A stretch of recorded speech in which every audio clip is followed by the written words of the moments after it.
Hi, everyone. I think we're going to go ahead and get started with our next panel.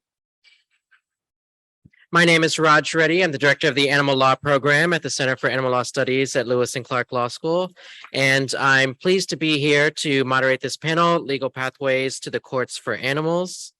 This panel will discuss different approaches to advancing animal standing and personhood. In particular, it will look at the recent habeas decision involving Happy, an elephant at the Bronx Zoo, who was denied relief just recently. It will also look at the foreign discovery order granted to Colombian hippos by a federal judge and the lawsuit on behalf of a horse named Justice against a person who neglected him in order to recover costs for ongoing medical care, in addition to other cases. We'll have some time at the end for Q&A, and I'm going to just go ahead and introduce our speakers. First up, we have Elizabeth Stein, New York Counsel for the Nonhuman Rights Project, and then after, Chris Berry, Managing Attorney for ALDF.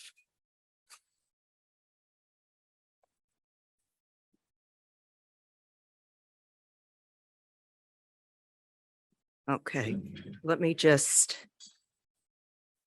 set up here for one moment.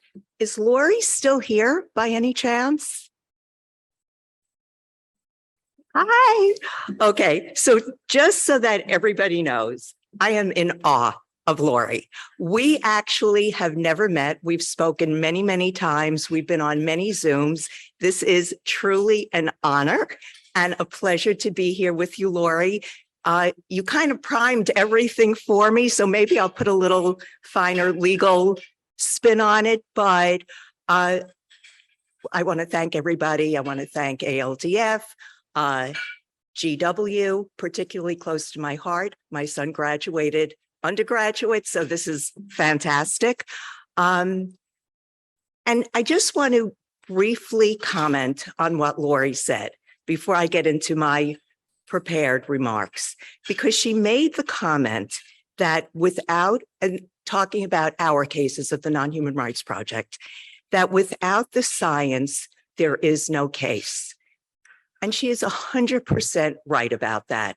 And this is what, you know, when we're before judges and we talk about the autonomy of our non-human clients, whether it be to date, the chimpanzees or Happy the elephant, and we talk about autonomy and their extraordinary cognitive complexity.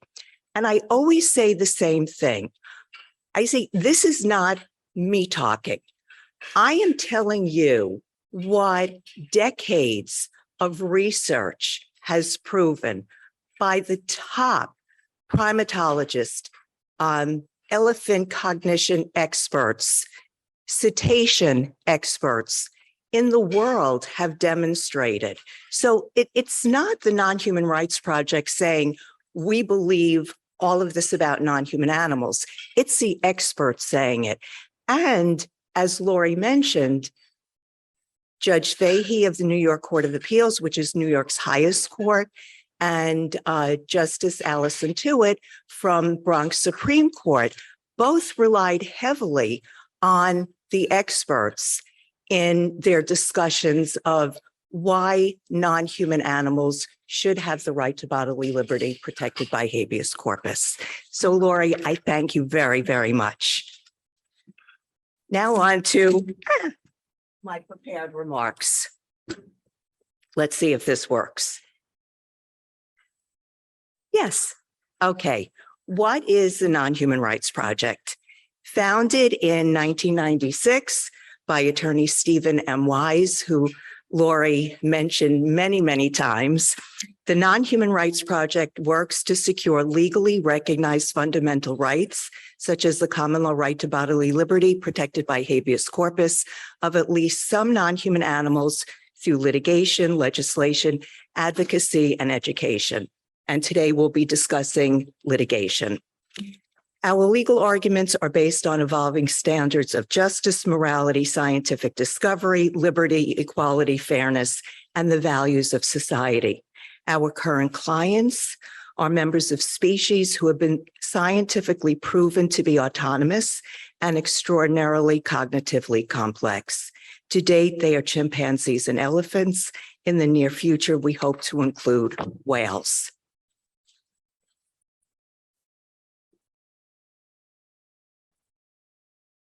Okay, so the key aspects of our approach, the state common law. So what exactly is the state common law? Before we go into what the common law is, let me just, in one sentence, tell you what we do. We bring what's called petitions for common law writs of habeas corpus on behalf of our non-human clients. What we're saying to the judge is, and this is what the common law is, you go before the judge and you say, Your Honor, you are to decide this case. You're not going to interpret statutes. You're not going to interpret the Constitution. You're not going to interpret treatises. You are going to look at what's going on in the world around you. As we were just saying, morality, science, justice, fairness, equality, and you are going to make a determination in habeas corpus. Does this imprisoned non-human animal, should the court be recognizing the right to bodily liberty protected by habeas corpus based on these scientific principles and the legal principle of liberty and equality? Should the court recognize this right, the court then must have to make a determination, well, the non-human animal is captive. Is the captivity lawful? The Non-Human Rights Project argues that simply by virtue of the captivity, it has to be unlawful. It has nothing to do with welfare laws. It has nothing to do with conditions of confinement. It simply, has this right to bodily liberty been violated? And the answer has to be yes. Once you've determined the detention to be unlawful, you then say, well, what is the habeas corpus remedy? Habeas corpus means you release the body. So for a non-human animal who is in Happy's case, for example, the Bronx Zoo, what would you do? You would release the animal, in the case of Happy, to a sanctuary. I've been with the Non-Human Rights Project for a long time. Steve and I have been working on this together for a very long time.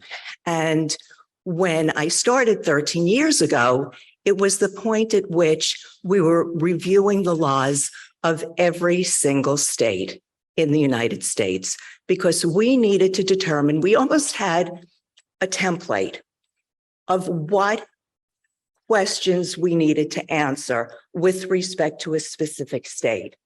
Having gone through all of the states, we determined New York to be the most favorable jurisdiction for filing our first habeas corpus petition.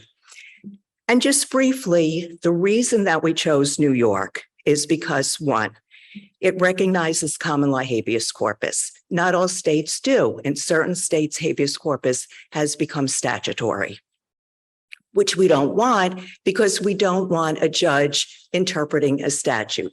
We simply want the judge to make a common law determination. Two, the statute that does address habeas corpus in New York is purely procedural. Clear in the analysis of the statute, case law, Article 70, purely procedural. It in no way involves who is entitled to the writ, which is exactly what we wanted. We want the judge to make that determination. Three, it's clear that an unrelated third party can bring the action.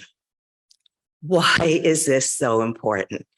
For the lawyers, the law students, we all know that the death knell for a non-human animal case is standing. Why is that? Because non-human animals have no rights. If you have no rights, you are invisible to a court. Why is that? Because you've suffered no harm. And we all know that to file a lawsuit, you must have suffered a cognizable harm. Somebody who brings a lawsuit on your behalf also has to have standing. In the case of a non-human animal, under the Endangered Species Act, a third party can have standing for certain purposes, but you still have to show that you have a certain harm. Not in habeas corpus. Habeas corpus, an unrelated third party can bring the action. In New York, it's as clear as a bell. Not only can an unrelated third party bring the action, but as we'll be talking about a little bit later, the imprisoned individual doesn't even have to have the right at the time you file the petition, because you can say to the judge, based on precedent, that the judge can assume without deciding that this non-human animal might have the right, issue the writ, which is not granting the petition, issue the writ and call the parties in and say, okay, we are now going to litigate the case. I want to know from you, the Non-Human Rights Project, why you think this non-human animal should have this right. From you, the imprisoner, why are you holding this non-human animal captive? 4, and this goes back to this whole idea of standing. The New York common law incorporates the famous English common law habeas corpus case of Somerset v. Stewart, which we'll be talking about in a bit. And 5, liberty and autonomy are at the heart of the New York common law, as they are at the heart of our cases. So the key aspects of our litigation, habeas corpus, as we've been talking about, I kind of explained what it is, but why is it so important? My feeling is, rather than use my words, I'm going to use the words of the most brilliant and renowned individuals in the world. Let's take Lawrence Tribe. And as he stated in his amicus brief on behalf of Happy's Freedom, and I quote, "Throughout history, the writ of habeas corpus has served as a crucial guarantor of liberty by providing a judicial forum to beings, some of whom the law might not yet recognize as possessing legal rights or responsibilities on a footing equal to others." Close quote. Similarly, habeas corpus scholars stated in their brief on behalf of Happy's Freedom, and I quote, "Habeas corpus has been used throughout history in situations where no precise legal solution existed under codified law, but where leaving the status quo unchallenged would be unjust." Historically, writs of habeas corpus were issued for individuals whose right to bodily liberty was not yet recognized. The landmark case is, as I said, Somerset v. Stewart, which is a 1772 King's Bench case, where Lord Mansfield assumed without deciding that an enslaved Black man, James Somerset, could possess the common law right to bodily liberty protected by habeas corpus, and issued the writ calling the parties in. After an oral argument that lasted 6 months, Lord Mansfield ruled that human slavery was so odious that it could not exist except by positive law, and set James Somerset free. Somerset is cited in the landmark New York anti-slavery habeas corpus case, Lemon v. People. If anybody wants cites to any of these, I can easily get them for you. And it was cases such as these that provided the precedent for bringing a habeas corpus action on behalf of an individual whose right to bodily liberty was not yet recognized at the time of filing.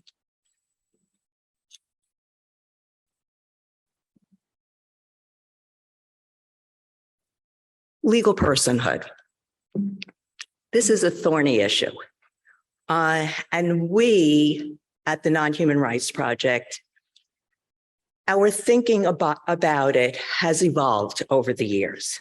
When we first started, we knew that the judges were going to be set on this notion of legal personhood. Are you a legal person?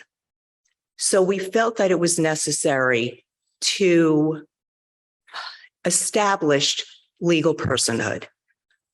But what we're saying now is that putting the cart before the horse? Because in reality, all a legal person is somebody who has the capacity for a right. If you have a right, you are a legal person. It's no more complicated than that.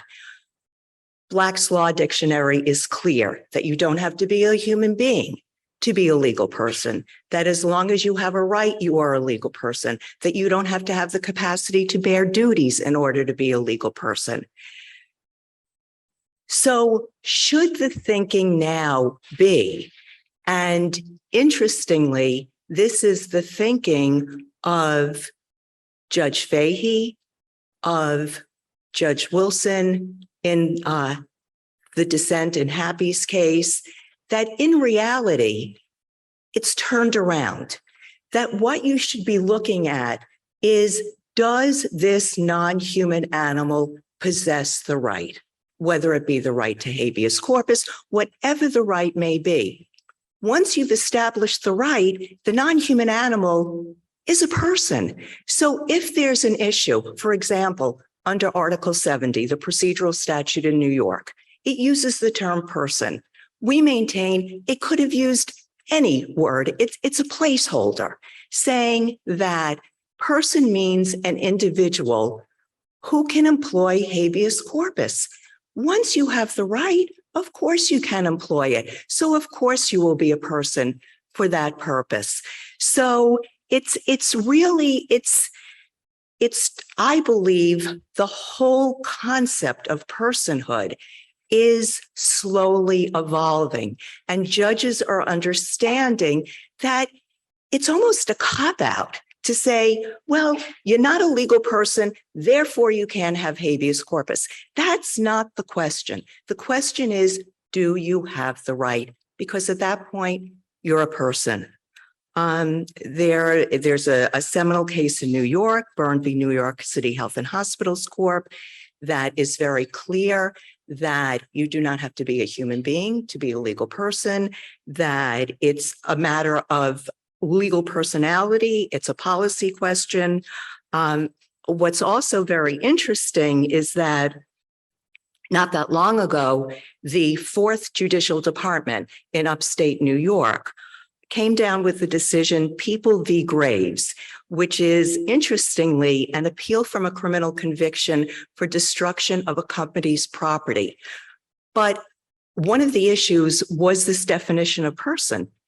And the court said that, and I quote, it's common knowledge that personhood can and sometimes does attach to non-human entities like animals. And also, interestingly, in their decision, they cited a Fourth Department case that was one of our appeals. This was in one of our chimpanzee cases. So, it's interesting that even if you're using the term person, courts are acknowledging that non-human animals, that it's clear that non-human animals can be persons. We also argue that many states, New York in particular, under the pet trust statute, non-human animals have been granted certain legal rights. I see I have 10 minutes and I have so much to talk about. Oh boy, that's not pretty. Okay, scientific evidence, I think I might even skip that because Lori did such an incredible job of dealing with the scientific evidence and just understanding that, but for the evidence, we're dead in the water. Because of the evidence, we have these incredibly important cases, and you'll see that autonomy is vital to what we're talking about. And it's the expert evidence that establishes the autonomy. You can read in the slide the obstacles that we've encountered. They're all wrong and crazy, but that's for another day. So the progress of our cases, in a nutshell, we started in 2013. They began with our chimpanzee cases, Tommy outside of Albany, Kiko outside of Buffalo, Hercules and Leo in Suffolk County, in downstate New York. We then refiled on behalf of Hercules and Leo in New York County, which is a beautiful thing in New York law, that you can file outside of the jurisdiction where the imprisoned individual is. And you can refile the petition. Res judicata, except in very narrow instances, does not apply. We then, because we were successful in refiling in New York County, we then refiled our petitions on behalf of Tommy and Kiko in New York County. It was at that point that we got the incredible, when we appealed, the incredible concurrence by Judge Fahey. And then, of course, we have Happy's case. Interestingly, it was the case on behalf of Hercules and Leo that we filed in New York County, where Justice Jaffe issued the first habeas corpus order to show cause ever on behalf of a non-human animal. It was one of the most thrilling days of my life when we realized that this happened, to be in court on behalf of a non-human client as though that client was human is absolutely extraordinary. And that's Justice Jaffe. We then get to one of my more favorite people in the world, Judge Fahey of the New York Court of Appeals. And it was the third time that we attempted to get to the Court of Appeals that Judge Fahey wrote. Now, it was a concurrence. Our motion for leave to appeal was denied on a procedural ground. He wrote a concurrence because he believed that we should not be heard because of the procedural reason. However, he felt that he had to discuss the merits of the case, and he went into great detail on how a case such as this should be decided, not in terms of personhood, but talking about the intrinsic nature of, in this case, chimpanzees. He discussed at length while the duties and responsibilities concept is wrong, that you do not have to bear responsibilities in order to be a person. And I know we have some great quotes that you can read. I'm just trying to now get through this quickly. Here's Happy. I'm sure everybody knows about Happy. About 50 years old. She was wild born, Asian elephant, captured and kidnapped Thailand. She's been in the Bronx Zoo since 1977, where she's on display to gawkers who travel over the monorail. She's in a 1-acre outdoor enclosure when she can't be outside, which is a very big part of the year. She's in a small cement enclosure. She's alone. She is not in communication with other elephants.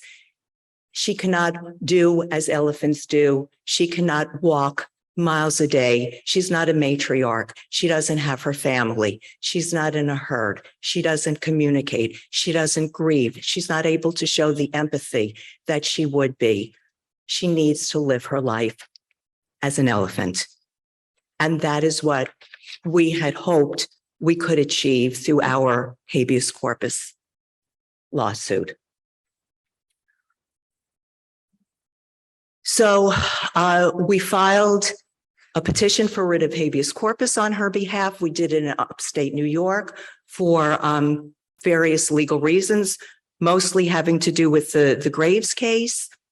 Interestingly, the judge in upstate New York moved the case to the Bronx, but also, most significantly,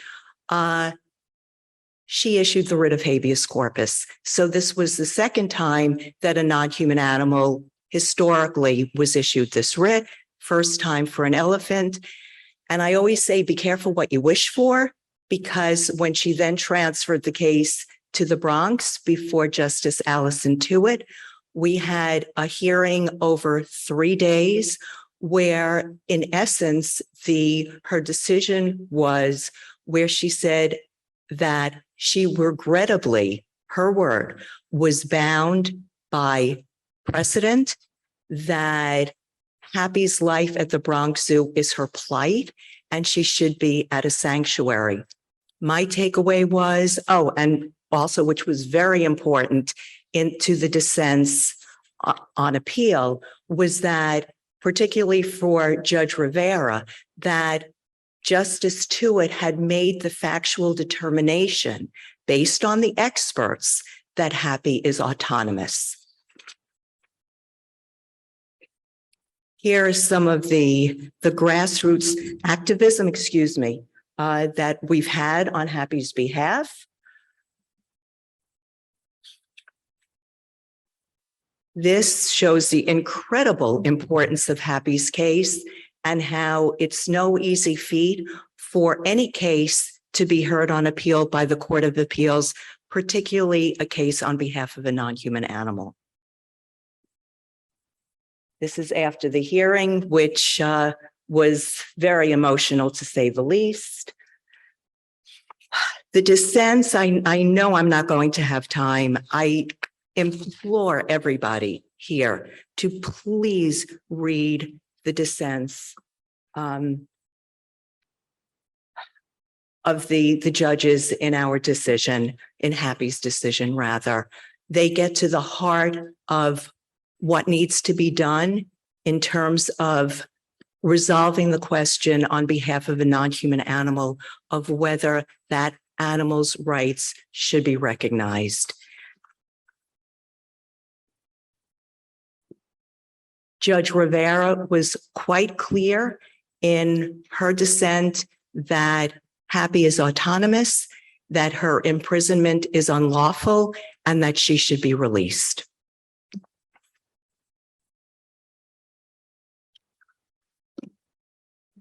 To conclude, there was so much I didn't get to, but I hope there'll be time for questions, and anybody can always reach out to me. I'm sure my email address, I can give it to anybody and we can correspond. But to conclude, a graphic novel titled Thing has been written that follows the NHRP's fight for Happy's freedom and the expansion of non-human animal rights across the globe. There is one page, because I've just read it, it's unbelievable, that has an image of Justice Jaffe, Judge Fahey, and Justice Tuitt in that order. And I was looking at the page and I realized that this page showed the progress of animal rights and our litigation, because you went from a trial court judge who believed the issue was of such importance that it needed to be heard and issued the first ever habeas corpus order to show cause on behalf of a non-human animal, to a Court of Appeals judge who essentially dispelled the erroneous findings of the intermediate appellate courts and laid a framework for analyzing the recognition of a non-human animal's right, to a trial judge who would have freed an elephant but regrettably felt bound by precedent. And now we have these two unbelievably powerful dissents from two judges of New York's highest court. And for everybody, the graphic novel Thing is being published by Island Press, and it will be out in May 2023. So to conclude, I believe the groundwork has been laid for the recognition of non-human animal rights. We can never waver in our commitment to see it through. Thank you so much.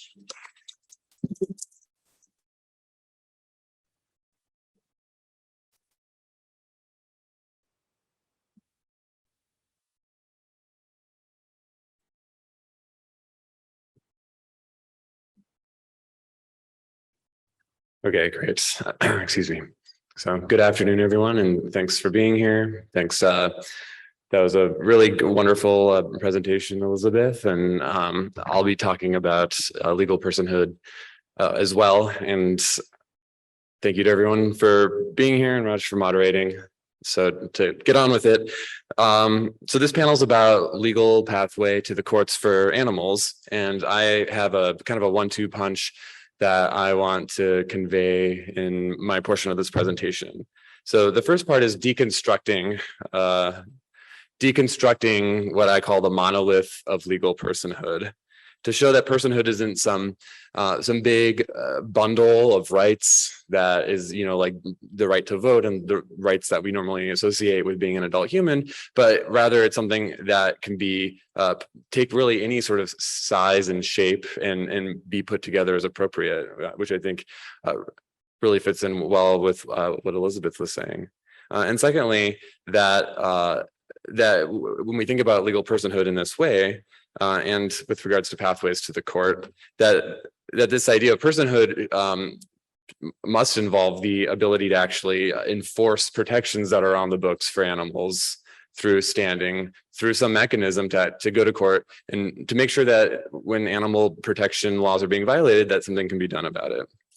So starting with that sort of first component, which is really just like thinking about the idea of legal personhood, I want everyone to just take a few moments and just sort of think about what the word personhood means to you.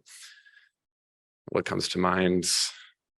How that word is used in conversations that you have, and also what the idea of being a legal person or legal personhood might be. And I can't read everyone's minds, but usually what comes to mind is something along the line of a person being roughly synonymous with being a human being, and a legal personhood roughly being the rights of a human being. So that would be like the right to life and liberty, at least, maybe the right to vote and other civil rights as well. And it's not just sort of like ordinary usage and ordinary people using that word, but lawyers and judges, I think, that they do conceptualize personhood in this way as well. And we can see that, for example, in concerns by judges or amicus briefs in these cases of what they call the floodgates, that if we recognize legal personhood in one context for one protection for one animal in one case, that all of a sudden the floodgates will be open and we'll have animals, asserting the right not to be eaten, for example, and that there'll just be a deluge of lawsuits. But that conception is inaccurate. So personhood isn't, going back to the idea of a monolith.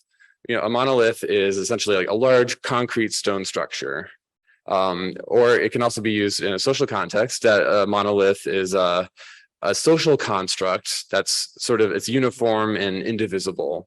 And this idea of a monolith really is how people usually think about personhood and legal personhood. And the problem is that that's not accurate. So even amongst human beings, there are different types of rights that you can have. So your civil rights could vary depending on your age or what state you're in, or your citizenship status with regards to where you're living. And additionally, even the right to life and liberty, which most people would think of as sort of being core personhood rights, oftentimes, that can change based on incarceration status, for example. If there's a war going on and you're drafted, that's potentially your right to life or liberty being impacted as well. And those are just human persons. When we extend that to corporate personhood, the variability, the shape and the size of the of their personhood varies even more. So, for example, a corporation can be terminated, can be killed just by an arbitrary reason on the vote of the board of corporate directors. Corporations can also be bought, sold, traded, transferred, etc., as pieces of property or as shares of investment in that corporation.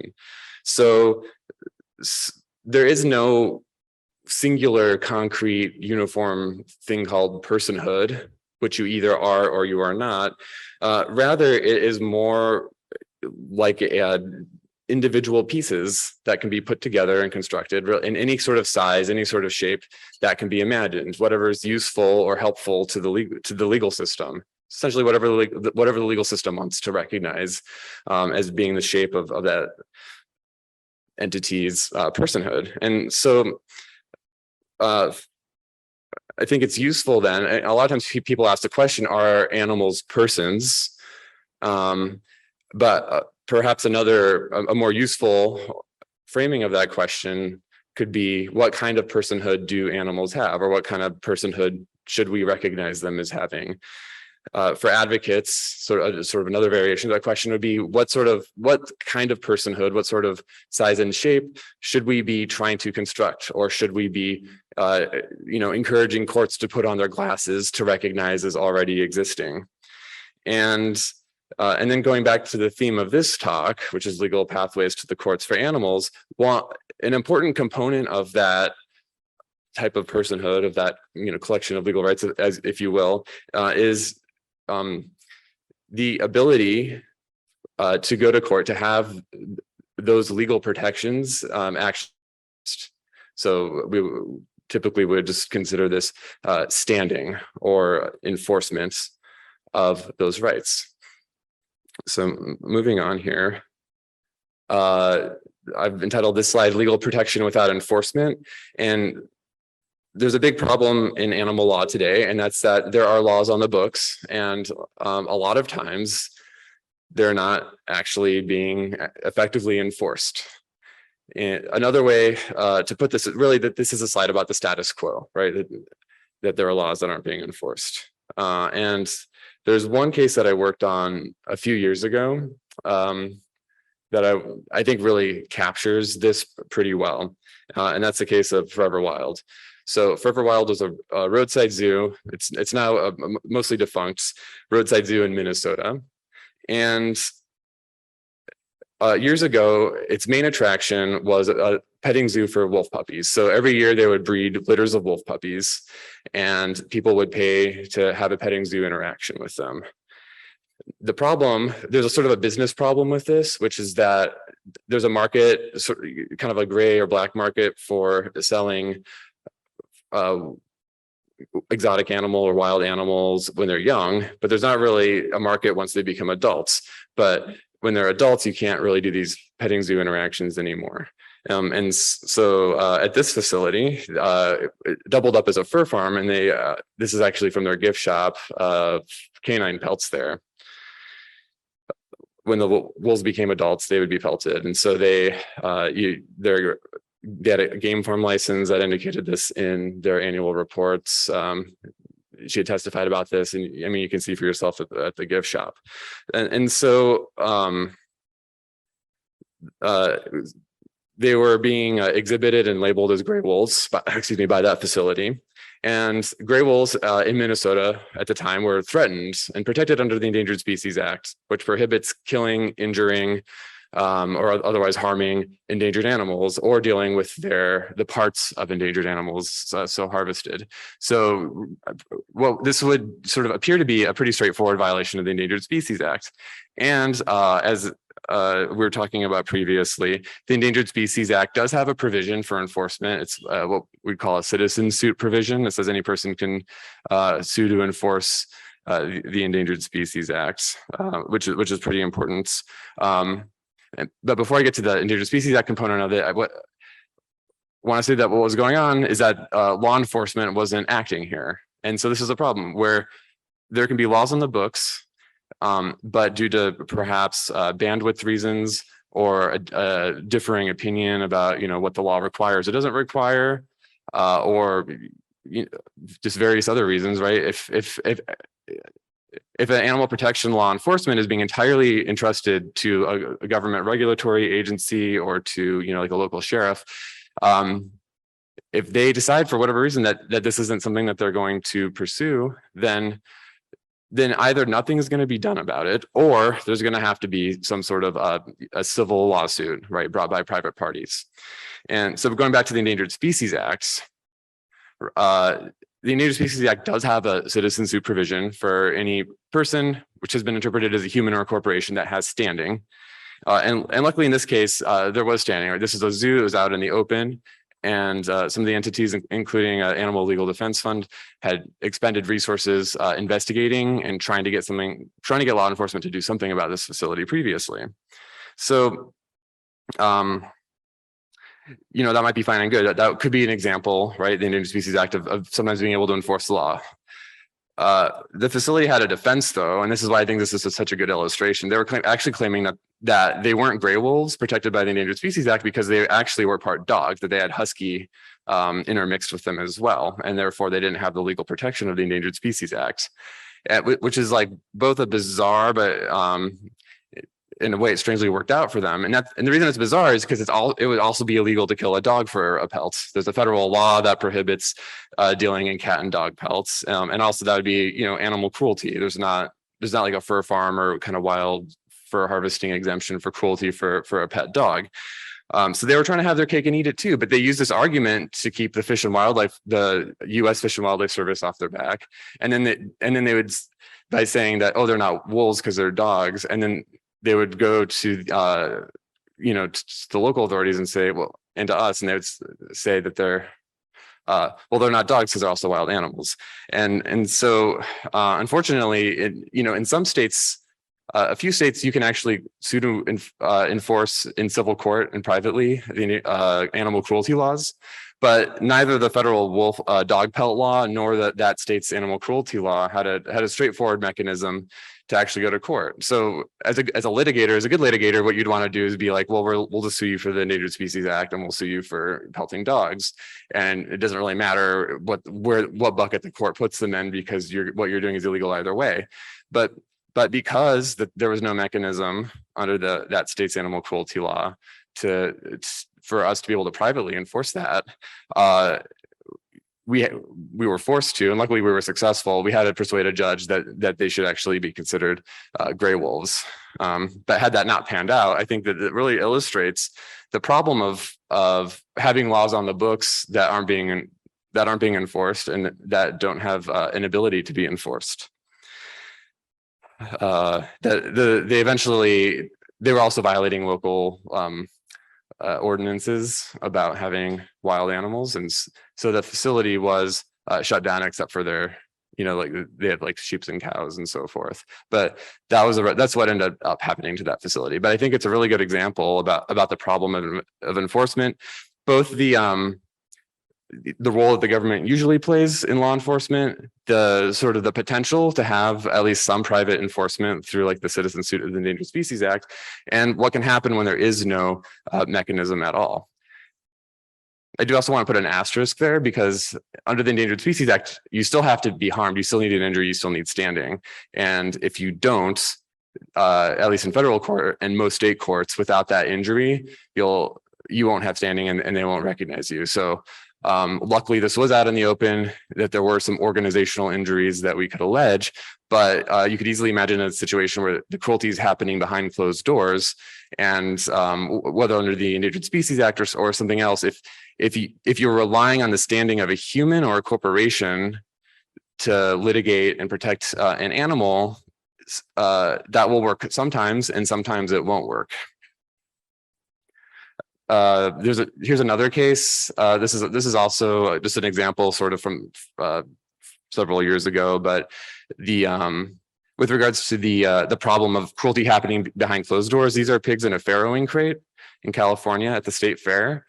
It is a standard industry practice to keep pigs in gestation crates and then to move them to these farrowing crates when they have piglets, and then they just get shuffled back and forth for their whole life at a breeding facility.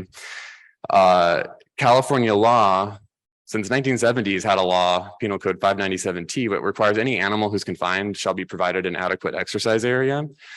So, I mean, query whether you think that this is an adequate exercise area or not. We alleged no, and because it was out in the public, and because it's happening at the state fair at an exhibit, California had a taxpayer statute, and we alleged that it was a illegal use of taxpayer money in California. We actually, the Court of Appeal actually rejected that as well.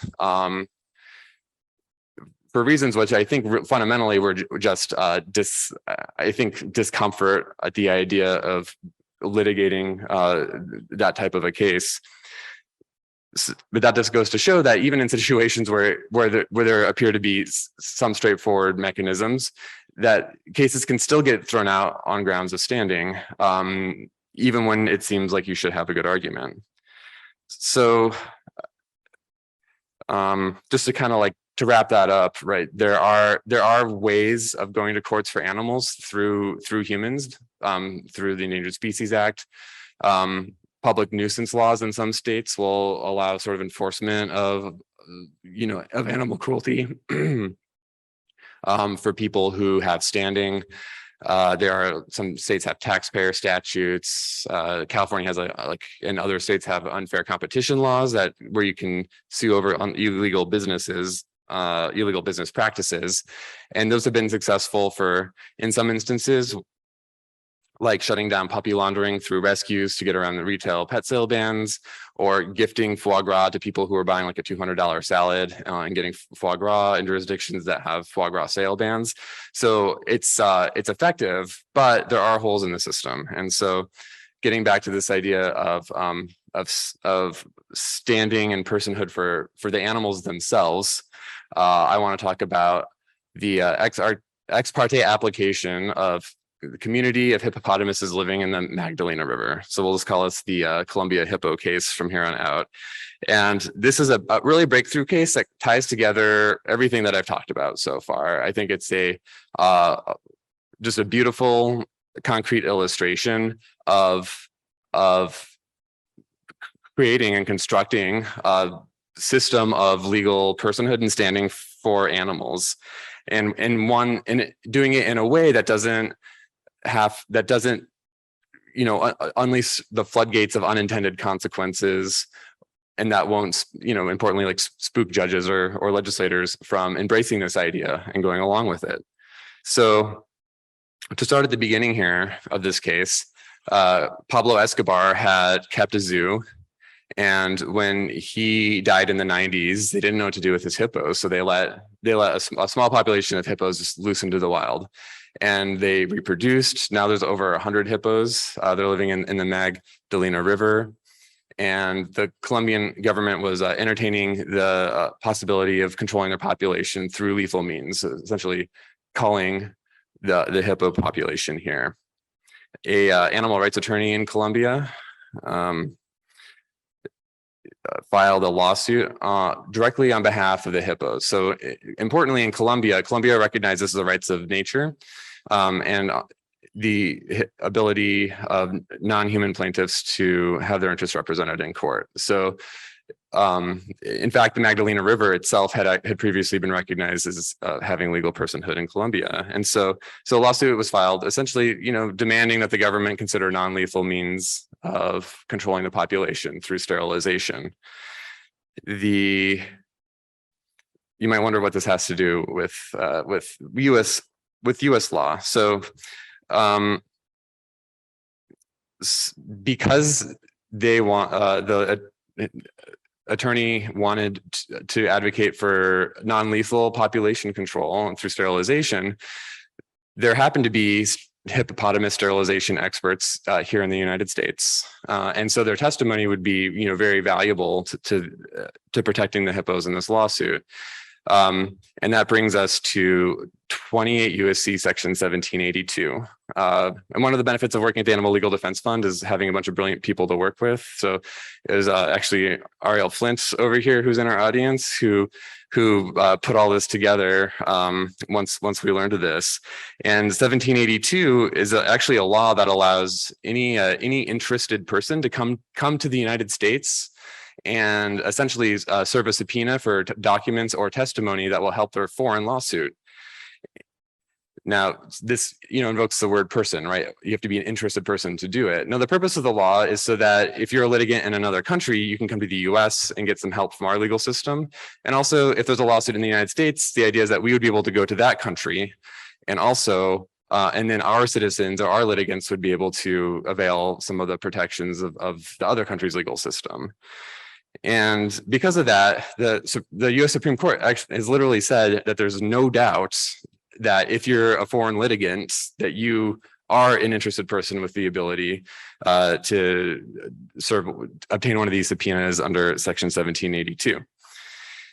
So on that basis, we applied to a magistrate judge in the United States, asking her to grant their application to subpoena the sterilization experts in the name of the hippopotamuses living in the Magdalena River. So that order was granted. I just have a little shot of it there. It's a very simple order. There was no analysis, and it was ex parte, so there wasn't any kind of contest that went with it. This event was both groundbreaking and also but also kind of like banal and boring at the same time. So it's groundbreaking in the sense that a judge, a federal judge, recognized the standing of these animals and their personhood, their ability to exercise a legal right. And it is sort of plain and banal in the sense that the right that they were able to exercise was just the right to serve a subpoena to get testimony for their foreign lawsuit. Didn't give them the right to be alive in Colombia. It didn't give them the right to seek asylum or to vote in U.S. elections. But it did recognize that their legal persons was standing to exercise a legal right. And I think what's also remarkable about this is that some of the criticism about the order wasn't that we were wrong, right? Because the Supreme Court said there's no doubt that a foreign litigant would qualify as an interested person. The criticism was just around people who had misconceptions about this idea of personhood. They were like, well, this isn't actually personhood. They're not actually persons. It doesn't do anything except for give them the right to exercise this discovery. And they're right that it didn't give them any more legal rights in the discovery, but at the same time, they were also, the whole idea, this monolithic view of personhood, that it has to include all these, similar rights as being an adult human, like that's sort of a flawed assumption to begin with. And so there were people who were even skeptical of animal rights who were saying, yeah, like we agree with them, right? If there were like a trust, which wouldn't be a legal person in the United States, but if Colombia recognized trusts as legal persons, we would want the trust to be able to come here and serve it. So I think it's just a really remarkable and concrete example of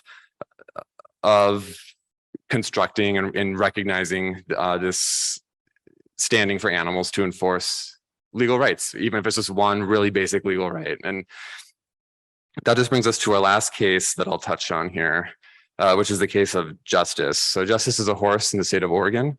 He was neglected by his owner, who kept him in the cold rain. He suffered frostbite. He was emaciated, in need of just a lot of care and attention, had socialization problems as well. And she ended up surrendering him and pleading guilty for neglect. He ended up at a horse sanctuary called Sound Equine Options. And the problem is that she paid some restitution for his care between when she surrendered him and pled guilty, but the guilty plea and the restitution didn't cover his future cost of care. But he's going to have veterinary costs, and he's going to need special heating. He's going to need specially constructed stall for the rest of his life, which we estimate to be around $100,000 worth of additional care. Now, so there's sort of that poses a question of who should pay for that, whether it should be the sanctuary, if they can afford it, which they can, but he's a lucky case. What about situations where a rescue or shelter might feel like the costs are too much? So there's really a policy and important legal question, which is whether he should be able to do that. And now it's especially pronounced in the state of Oregon, because the courts of appeals in Oregon have considered animal issues in the past and have had some really great opinions. The main one is State v. Nix, which is an Oregon Supreme Court decision that recognized that animals themselves as individuals are the beneficiaries of the animal cruelty law in that state. So it's not for the public benefit or public interest, as you could conceptualize a cruelty law, but it's actually to protect the animals. And in that sense, it's a legal right for animals to be free from cruelty in the state of Oregon. that case was vacated on some procedural grounds, but then a court of appeal later affirmed the same reasoning later on. So that that is the law in Oregon. And so we pointed to that and we said, look, we filed a lawsuit on Justice's behalf, asking for damages for his cost of care. And the argument we weren't trying to fabricate any new rights. What the argument was, negligence per se, that because his rights to be free from cruelty, right, because his rights under the animal cruelty law had been violated, that cruelty law was intended to protect him, as that he was in the class of victims for whom it was intended to protect, that because that was violated, that he was entitled to negligence per se damages to recover. And again, these are just laws that are on the books, right? This state animal cruelty law, we weren't asking the court to do anything more than to recognize and give some viability for animals enforcing the right to be free from torture, abuse, and neglect under Oregon state cruelty law. And it looks like I'm about out of time here, but I'll say the resolution of this. Oh, by the way, this is a picture of him during his recovery, just so people don't have to be left with that image of him during his rescue. But the trial court dismissed his claim, just saying animals aren't persons. We appealed. The Court of Appeal actually just a few weeks ago issued their decision affirming the trial court, essentially, and their reasoning for it I thought was very disappointing. They harkened back to Blackstone, saying that animals weren't considered persons under Blackstone in hundreds of years ago. Really glossed over the whole wave of animal cruelty laws that were enacted after Blackstone, and also glossed over and sidestepped and really minimized the Oregon case law that recognized animals are sentient beings that have special protections above and beyond sort of like regular property in that state. Anyways, the Animal Legal Defense Fund, we have announced that we are going to seek the Oregon Supreme Court to review that decision. So that, it's still to be determined what the ultimate resolution will be. But that's our story of justice there. So thanks for listening to all that. And I do have my email address on the screen. So if anyone's interested in chatting more about it or anything at all, certainly feel free to contact me. Otherwise, thanks for being a good audience.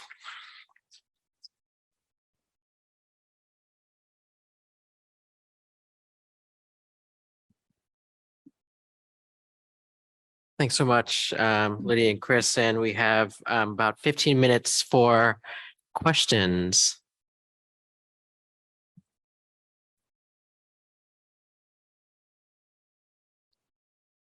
Hi, I have a question. So as you both mentioned and talked about, obviously corporations are recognized as legal persons. And so I'm wondering if there's any way to analogously argue that if a corporation, which isn't even sentient itself, is a legal person, if there's any analogous argument that's to be made, and if you've done that and if it's possible. You want to go first? Yeah. I guess for me, the simple answer to that is that, certainly it's possible. And we have argued that. So, we made the point in the justice briefing, for example, that, that corporations that personhood can take different forms. And so what I think is actually going on is not that this isn't sort of like a fair, straightforward, battle of the mind of who has the most sound argument. I think what's happening is, judges are humans, they're a part of our culture, that they have this maybe monolithic idea of personhood that they're sort of bringing into these decisions, and that there's just I think maybe like a human and a almost like an emotional and cultural sort of hesitation to take those arguments plainly and at face value. And I think that's kind of my hypothesis about what's going on. Yeah, the only thing I would add, I totally agree, is, and we do argue, corporation ships, that there are many non-human entities that are considered legal persons. Judges have come back in terms of corporations and they've said, yes, corporations are persons, but they're basically an amalgam of human beings, and they're representing human being rights. So, ultimately, while there is the analogy with respect to corporations, that's what we have historically heard, that there's still this deep connection to human beings. And this is why, I think it's important, and I don't know how long it's going to take judges, as Chris says, that they are only human, to come around to this notion that maybe it's not personhood that we need to be talking about. Maybe it's just the right. Thank you. Actually, if I could, I want to add to that because it's in the justice opinion, they did say that a lot too. They said it's humans and human created entities. Exactly. And I was just like, well, why don't we just consider animals to be like a human recognized entity as having legal rights as well? Like, you're a judge, you're a human. We're asking you to recognize that animals have rights, as per the Oregon legislature, giving them rights under the cruelty law. And so the very nature of you doing that would make them a sort of a human recognized entity, right? Or maybe you could just get around it by just creating a corporation and donating the animal to the corporation, right? Like, to me, it's just kind of it just feels like it's kind of a silly sideshow to engage in that kind of reasoning. It's very circular. Yeah. Thank you. So I like very much the idea that personhood is really just a capacity for rights. And so different animals can have different rights. But isn't the practical problem that you face that the first rights that you would want to afford animals to protect them are the right to continue living and the right to be free from unnecessary harms? And so by recognizing that, you put the legal system in conflict or tension with the economics around exploiting animals generally. So you have a big political and economic hurdle to overcome with that argument, even though it's very elegant legally. You're setting up some institutional tensions that are difficult to overcome. And so have you given any thought to how that might be achieved outside of the legal space? Because, if you recognize legal personhood, say for farmed animals, it has very fundamental impacts on that industry when you afford those animals even the first right, which would be the right to continue living. So I think that's the problem, not that the legal arguments are unsound, but that the society generally has not resolved those tensions. And if you look back at the Somerset and Stewart case with the end of slavery, right, maybe the socio-economic circumstances there were tending towards, I know it was a brave judgment, but tending towards that way. And if we're not at that position yet as a society, the legal argument can be as elegant as you like, but the politics and the economics might prevail. So my question is, have you thought about that from a practical point of view and how maybe to overcome that? Yes, you raise a very, very interesting point, which is, and I think, Chris, you touched on the whole floodgates argument, and I think that's what you're talking about. Judges are concerned, if I do recognize this right, is there a slippery slope? Am I opening up the floodgates? In my opinion, that is, and I'm talking about, in my opinion, relative to our litigation, that it's a red herring, because we are so specific in what we are asking for in our habeas corpus litigation. We're talking about one right, the right to bodily liberty, for this one non-human animal who has been, and I'm going to go back to Lori, who has been scientifically proven to be autonomous, extraordinarily cognitively complex. That's not saying other non-human animals aren't, but we're saying we know for a fact, based on science, that they are. Based on this, we're asking you not to worry about pigs and cows and chickens, although, trust me, somebody needs to worry about them, but that's not what's before you right now. And that is what habeas corpus is. It's looking at the one case in the same with in the Somerset case, it didn't abolish slavery. Somerset was freed. And that's what we're saying. And in our dissents in the Court of Appeals, this is something that Judge Wilson really, really honed in on. And he was saying, as did Judge Rivera, stop using the slippery slope and floodgates as this cop-out argument. And he had one quote that I was going to read, and I hope I'm doing him justice, but no pun intended. He was saying that the rights of Happy, if you grant her this right, it's not the right for my dog. He understood that there are going to be rights that are associated with certain non-human animals, and at that moment in time, maybe not others. And, you know, these were the amicus briefs that we had to deal with coming from the Wildlife Conservation Society were specific to that point of these institutional organizations saying people are going to stop eating meat. You know, it's going to, millions of people in New York are going to lose their jobs. That's just not so. And I want to like add another sort of another way of looking at this too, which is I would posit that what we could do is just give them standing to enforce laws that are already on the books. And the laws on the books already allow, you know, objectionably, but they allow animals to be killed. And they also, for the most part, permit standard agricultural practices that are happening at those facilities. So on a farm, for a farmed animal, the only thing that really would be illegal would be sort of the egregious like torturing and abuse, right? Things that are going beyond and above and beyond killing them for meat or engaging in these normal industry practices. And so I would turn that question around, which and you know, if there was someone from like the ag industry here, I would ask, like, don't you think if a pig is being, you know, tortured malevolently on a farm, that there should be some kind of recourse for that pig, and that just like a standing to sue to stop the torture?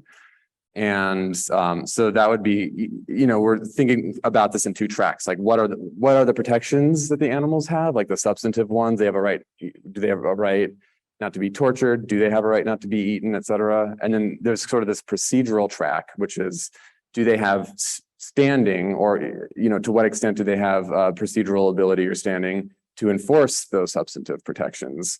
And you can craft a sort of shape of personhood that is really just about whatever's on the books now plus standing to enforce it.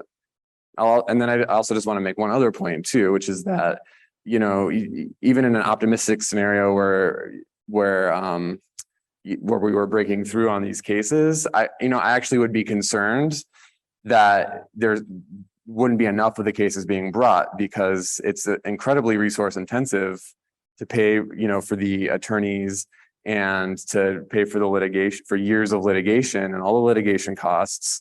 I have yet to have an animal pay an invoice at my 11 years at the Animal Legal Defense Funds. And so it's going to be, you know, charitable donations. And I would worry that actually the gates wouldn't be open enough.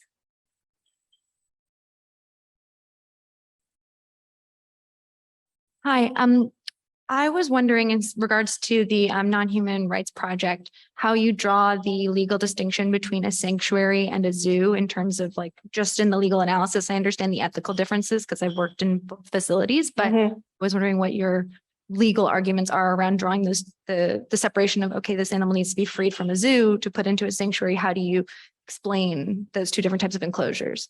Okay, that's very interesting, because an argument that has been made, starting with our Kiko case in upstate New York, where the court, interestingly, the appellate court came back and assumed twice without deciding that Kiko could be a legal person, but then said that being aside, going to a sanctuary is not appropriate habeas corpus relief because it's going from one enclosure into another enclosure.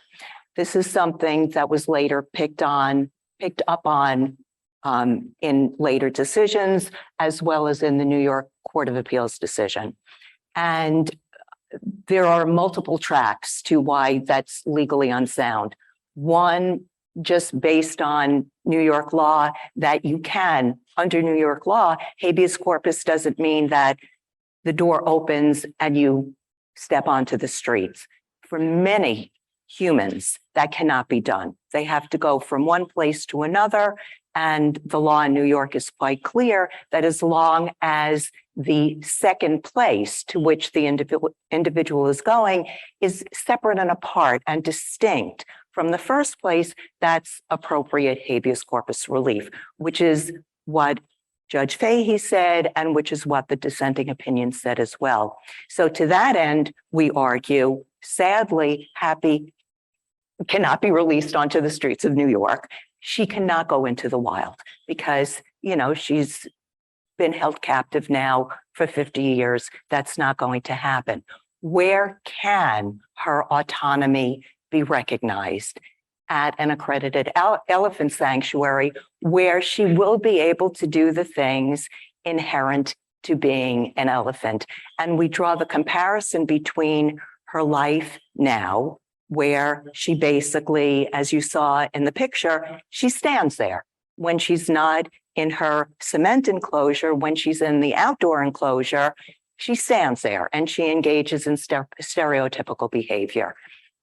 In a sanctuary, she will be, as Justice Tewitt said, she was referring to the 2,300-acre sanctuary. She will be out. She'll be traveling miles a day. She'll decide, you know what? Do I like that elephant? Don't I like that elephant? She'll be making those decisions, which are inherent to an elephant, and when taken away from an elephant, cause them to suffer.